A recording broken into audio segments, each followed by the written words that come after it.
Bonjour à tous. On parle du nouveau président de Madagascar. Oui, ce soir c'est Noël, alors on parle d'un ange. C'est son prénom, Ange Rajoel, et il en a le physique. Celui d'un éternel jeune homme. La première fois qu'il a prêté serment, on aurait dit un premier communiant.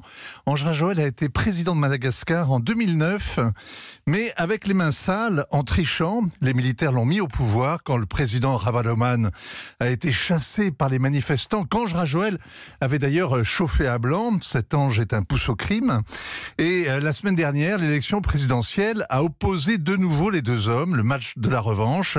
Ange Rajoel était en tête au premier tour et les résultats partiel tombé ce week-end montre qu'il a remporté le second. Et le vainqueur est vraiment aux anges, car la défaite va ruiner le vaincu, qui proteste d'ailleurs avec véhémence ce matin. Madagascar est misérable, mais les campagnes électorales dégoulinent d'argent comme elles débordent de haine. Il faut louer des hélicos, offrir des t-shirts et des feux d'artifice, saturer les réseaux sociaux et cadoter, comme on dit, les pouvoirs locaux. Oui, car il faut le préciser, Vincent, Madagascar est le 5e pays le plus pauvre au monde. Oui, les Malgaches survivent avec moins de 2 $ par jour. Le revenu a baissé d'un tiers depuis l'indépendance dans les années 60. La faute aux gouvernants. Et à Madagascar, il y a 10 000 profiteurs et un pays réel de 25 millions d'habitants qui ne profitent de rien, surtout pas d'un État corrompu et comateux. Ange Rajoel prétend qu'il se prépare depuis 4 ans à revenir aux affaires.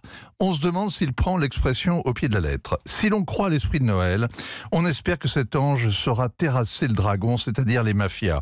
Si l'on croit aux tendances lourdes de l'histoire, on remarque qu'en Afrique, la jeunesse impose des élections et qu'il y a désormais plus de régimes démocratiques que de régimes autoritaires. L'exception reste quand même l'Afrique francophone, la présidentielle qui devait se tenir hier dans l'immense Congo et qu'on attend depuis 2 ans a été une fois de plus reportée.